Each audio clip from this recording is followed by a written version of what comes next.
facial, because that's where you're going to be finding a lot of your supercalculus on the posterior teeth. Why? Because you have that saliva gland up here called the what?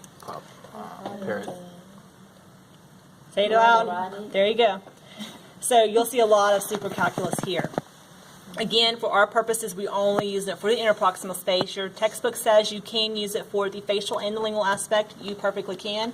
But for us, we are not doing it that way. Everybody got that? Yes. What is wrong with this guy? I think your head is dislodged, Michelle. Okay, so what we're going to do is we're going to start on the distal here, staying above the tissue, closing towards the tooth, and activating away, right? Parallel to the tooth in order to figure out if you have the correct working end, correct? Okay, now I'm moving on. This is where it gets a little complicated. I'm going to fulcrum far enough away, and there's a reason for that in just a moment. I am going to do the mesial surface first before moving to the distal surface. So therefore, I'm going to lay down and close towards my mesial surface, correct? And do a couple activation strokes, right?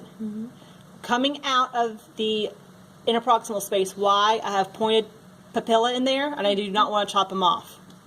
And then I'm going to come on the distal, lay down towards the tooth, and activate this way. But you just moved to that tooth, right? So you did the mesial of this one and then the distal of this one. Correct. But you come out so that you don't Chop off the papilla. Yes. Y'all remember that part? I got that done last week. Huh? I am. I'm going to the next tooth. What, chopping off the papilla? Yes, your patients will I let didn't you. cut it off, but I'm going to do it. So, closing towards the tooth on the mesial first, right? Activate, activate, come out, bypass the papilla, reinsert at the distal, laying down towards the tooth, and activating that way. Come out. Right? That's it? That is it. Please come out. Please don't be a papilla chopper. Okay? That's two different teeth you was just working on? Do you want to get closer? Yeah. So I'm closing here towards the mesial. Yeah. Boom, boom. Coming out, laying down, and then I come this way. Okay, cool. And then come out and move forward.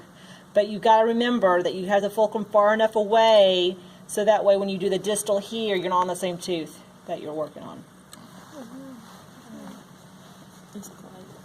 Okay?